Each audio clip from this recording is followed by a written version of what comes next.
Narito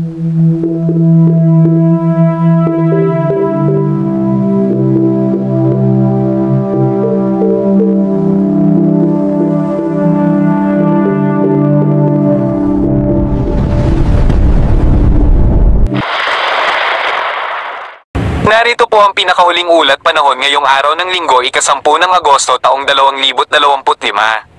May binabantayan po tayong bagyo sa labas ng PAR. Samantala, ang bagyong Fabian ay tuluyan ng lumabas ng ating PAR at naglaho na sa karagatan. Kasabay ng paglabas ni Fabian, papalapit naman sa PAR ang bagyong Podol na inaasahang papasok sa mga susunod na oras. Huling namata nito sa layong 1,407 kilometro silangan ng Itbayat, Batanes, taglay ang lakas na 160 km per hour at bagsong 200 km per hour, kumikilos sa bilis na 15 km per hour palapit sa ating bansa. Kapag pumasok ito sa PAR, tatawagin itong bagyong Goryo. Pinapaalalahanan ng ating mga kababayan na maghanda sa pagpasok ng bagyong Podol na magdadala ng malakas na ulan at hangin. Inaasahan din na hihilahin nito ang hanging habagat kapag nasa hilagang Luzon na ito na mas lubos na makakaapekto sa rehiyon. Maging alerto po ang lahat dahil ang bagyong Podol ay nasa typhoon category pa rin na lubhang mapanganib. Magpapalakas ito ng alon sa karagatan kaya ang mga mangingisda ay lubhang maaapektuhan. Sa paglapit nito, may dala rin itong thunderstorm na magpapaulan at malakas na hangin na mapanganib sa mga lugar na mababa na maaaring magkaroon ng pagbaha at pagguho ng lupa sa mga bundok, lalo na sa mga hindi pa nakakabangon mula sa pananalasa ng bagyong Emong. Kaya muli, pinapaalalahanan ng ating mga kababayan na maghanda. Kahit simpleng pag-ulan ay maaaring magdulot ng malaking pinsala dahil sa baha na nagdudulot ng sakit tulad ng leptospirosis. Hindi lamang Metro Manila ang apektado ng baha, kundi pati na rin ang ating mga magsasaka na umaasa sa palay. Kapag lumubog ang kanilang palayan, lubhang mapipinsala ang kanilang kabuhayan. Kaya lubos naming pinaghahanda ang ating mga kababayan sa ganitong sitwasyon.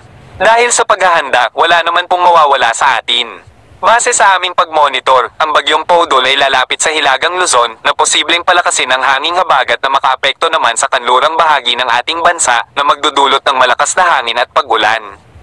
Ayon sa climatological track ng Pag-asa, posibleng maglandfall o dumaan ito sa Babuyan Group of Islands at Batanes na magdudulot ng malakas na hangin at ulan. Kung dadaan ito, may hahalin tulad natin sa kotseng may bilis na 200 km per hour na tumama sa mga kabahayan at pananim. Kung sakaling dumaan ito sa nasabing lugar, maaaring itaas sa signal number 4 ang mga lugar na ito, ayon sa track ng Pag-asa. Inaasahan natin ang pagdaan ng dalawang bagyo sa hilagang Luzon ngayong Agosto. Kung makikita ninyo sa track ng Pag-asa, may tatawid na bagyo sa Babuyan Islands at katabing lugar sa Batanes, na katulad ng track ng bagyong Podol. Kaya pinaghahanda namin ang ating mga kababayan sa mga posibleng epekto upang makapaghanda tayo ng maaga. Manatiling magantabay sa mga bagong ulat panahon para sa mga bagong update. Mag-subscribe sa aming YouTube channel at paki-share para marami tayong maabisuhan. Ingat po tayong lahat sa mga pagbaha at pagguho ng lupa. Narito ang lagay ng panahon sa iba't ibang rehiyon. Luzon, asahan pa rin ang magandang panahon na may bahagyang sikat ng araw sa umaga. Ngunit, may posibilidad pa rin ng thunderstorm sa hapon at gabi, lalo na sa Bicol Region. Visayas, inaasahan ng maulap hanggang sa maulap na papawirin na may kalat-kalat na pag-ulan dahil sa hanging habagat. Ang mga thunderstorm ay maaaring magdulot ng biglaang buhos ng ulan. Magdala ng panangga sa ulan kung lalabas ng bahay. Mindanao, maganda pa rin ang panahon na may bahagyang sikat ng araw sa umaga. May tsansa ng maulap na papawirin dahil sa hanging nagmumula sa Timog Mindanao, lalo na sa Jolo. Palawan, inaasahan ng maulap hanggang sa maulap na papawirin na may tsansa ng biglaang buhos ng ulan dahil sa thunderstorm. Lagay ng karagatan. Walang nakataas na gale warning sa kahit anong baybayin ng ating bansa. Ngunit, mag-ingat sa kanlurang bahagi ng Luzon dahil sa mataas sa pag-alon na mapanganib sa maliliit na sasakyang pandagat dahil sa paglakas ng hanging habagat. Sa silangang bahagi ng bansa, inaasahan ng light to moderate na pag-alon. Mag-ingat sa biglaang paglakas ng alon dahil sa inaasahang bagyo na papasok sa PAR sa mga susunod na oras. Sa latest image, dala pa rin ito ang lakas bilang bagyo dahil sa kapansin-pansing alon sa paligid nito. Inaasahan ng pagtaas ng pag-alon na umaabot sa 7 metro. Kaya, lubos na pinag-iingat ang mga mangingisda sa silangang Luzon dahil sa pagpasok ng bagyong Podol. Ingat po tayong lahat. Dumako naman tayo sa ating partner para sa mga karagdagang impormasyon sa loob ng ating bansa. Narito ang ating pinakahuling satellite image Southwest monsoon naman o habagat ang nakakaapekto sa ating kapuluan. Inaasahan nga natin na itong southwest monsoon ay magdadala ng maulap na papawirin at mga kalat-kalat na pag-ulan, pagkidlat at pagkulog sa Cagayan Valley, Cordillera Administrative Region, pati na rin sa may Ilocos Region.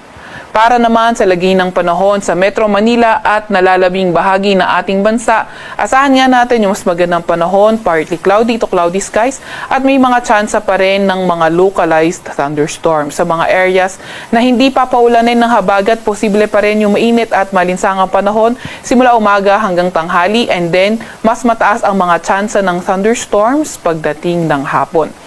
New weather advisory ay nilalabas nga natin kapag may bagyo sa labas na ating tropical cyclone advisory domain at posibleng pumasok na ating Philippine Area of Responsibility.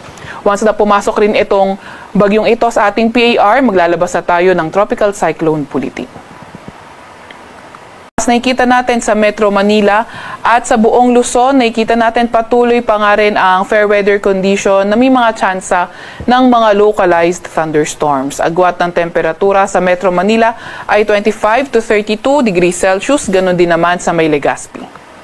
Agwat ng temperatura sa may Lawag ay 25 to 31 degrees Celsius, 25 to 33 degrees Celsius naman sa may Tugigaraw. 17 to 25 degrees Celsius sa may Baguio at 23 to 31 degrees Celsius naman sa may Tagaytay. Agwat ang temperatura sa may Puerto Princesa ay 25 to 32 degrees Celsius at 26 to 33 degrees Celsius naman sa may Kalayaan Islands. Para naman sa lagay ng panahon Visayas at Mindanao, nakikita natin na magpapatuloy pa nga rin ang bahagyang maulap hanggang sa maulap na papawirin at may mga pulupulong pag-ulan, pagkidlat at pagkulog. Agwat na temperatura sa Iloilo, Cebu at Tacloban ay 26 to 32 degrees Celsius. 26 to 33 degrees Celsius naman sa may Zamboanga, 24 to 32 degrees Celsius sa may Cagayan de Oro at 25 to 33 degrees Celsius naman sa may Davao.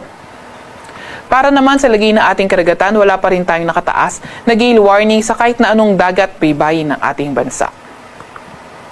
Para sa 3-day weather outlook ng mga pangunahing syudad natin, simulan natin sa Legazpi City. Until Tuesday ay posible nga ang fair weather condition sa kanilang lugar at pagdating ng Wednesday ay posible na nga maging maulan sa may Legazpi City, ganun na din sa malaking bahagi ng Southern Luzon. Para naman sa 3-day weather outlook sa Metro Manila, Baguio City and the rest of Luzon, posible pa nga rin magpapatuloy ang fair weather conditions kahit sa susunod na 3 araw pa. Agwat na temperatura sa Metro Manila ay 24 to 33 degrees Celsius, 17 to 26 degrees Celsius sa may Baguio at 25 to 33 degrees Celsius naman sa may Legazpi City. Para naman sa 3-day weather outlook ng mga pangunahing syudad sa Visayas, nakikita natin sa Metro Cebu, Iloilo City, Tacloban City, until Monday, magpapatuloy ang partly cloudy to cloudy skies condition na may mga tsansa ng mga thunderstorm. Pero starting Tuesday ay pwede nang maging maulan sa mga pangunahing syudad ng Visayas, pati na rin sa malaking bahagi nga ng Kabisayaan. Agwat ang temperatura sa Metro Cebu ay 26 to 33 degrees Celsius, 25 to 32 degrees Celsius sa may Cebu at 26 to 32 degrees Celsius naman sa may Tacloban City. Para naman sa mga pangunahing syudad sa Mindanao area, sa Cagayan de Oro, pati na rin sa may Zamboanga City, until Monday, posible magpatuloy ang fair weather condition at maulan na pagdating na nga ng Tuesday. Pero sa may Metro Davao naman, nakikita natin tuloy-tuloy pa nga rin ang bahagyang maulap hanggang sa maulap na papawirin at may mga tsansa pa rin ng mga localized thunderstorms. Agwat ang temperatura sa Metro Davao ay 25 to 34 degrees Celsius, 24 to 32 degrees Celsius sa may Cagayan de Oro City at 25 to 33 degrees Celsius naman sa may Zamboanga City. Sa Kalakhang, Maynila, ang araw ay lulubog ng 6:22 ng gabi at sisikat ng 5:41 ng umaga.